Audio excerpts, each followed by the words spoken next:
Subscribe کریں میرے YouTube channel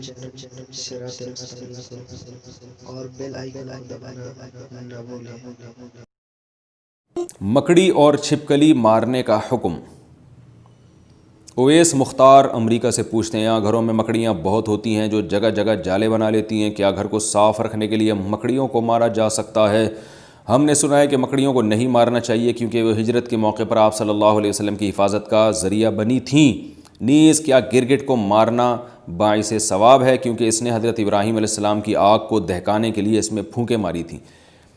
مکڑیوں کو مارنا تو جائز ہے، اس کے ناجائز ہونے کی ہمارے پاس کوئی دلیل نہیں ہے، اور ظاہر ہے گھر میں تنگ بھی کر رہی ہیں تو وہ تو شہد کی مکھیوں کو بھی مارنا جائز ہوتا ہے ایسے صورت میں کہ جب کوئی جانور تنگ کر رہا ہے آپ کو تو یہ تو گھر کی حالت خراب ہو جائے گی، گھر میں جالے بنے ہوئے تو آپ مار سکتے ہیں، ایسی صورت میں انشاءاللہ کوئی گناہ نہیں ہوگا۔ رہا یہ مسئلہ کہ گرگٹ کو مارنا، تو صحیح مسلم کی حدیث ہے کہ آپ صلی اللہ علیہ وسلم نے فرمایا کہ چھپکلی کے بارے میں کہ جب آگ جلائی جا رہی تھی ابراہیم علیہ السلام کی تو چھپکلی اس میں پھونک مار رہی تھی اور اس آگ کو بھڑکانے کی کوشش کر رہی تھی۔ اس حدیث کا مطلب کیا ہے؟ علماء نے لکھا ہے کہ یہ صرف یہ بتانے کے لیے ہے کہ چھپکلی اور اس جنس کے جتنے جانور ہیں جس میں گرگٹ بھی آتا ہے، یہ جو جنس کے جانور ہیں نا، ان میں انسان دشمنی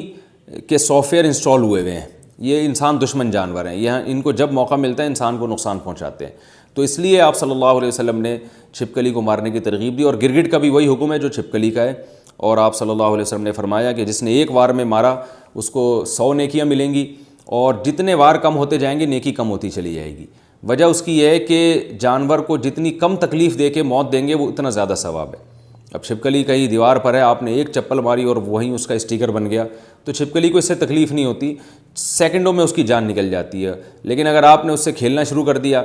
پہلے اس کی دم کاٹی، اس کا آدھا گھنٹہ آپ نے دم کا تماشا دیکھا جیسے بچے کرتے ہیں چھپکلی اور گرگٹ کے ساتھ، پھر اس کو رسی میں گھما گھما کے مار رہے ہوتے ہیں، تو اس سے آپ کی نیکیاں کم ہوتی چلی جائیں گی، بلکہ جانور پہ ظلم کا گناہ بھی ہو سکتا ہے۔ تو اس لیے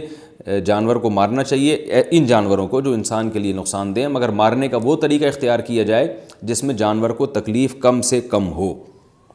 سبسکرائب کریں میرے یوٹیوب چینل صراط المستقیم اور بیل آئیکن کو دبانا نہ بھولیں۔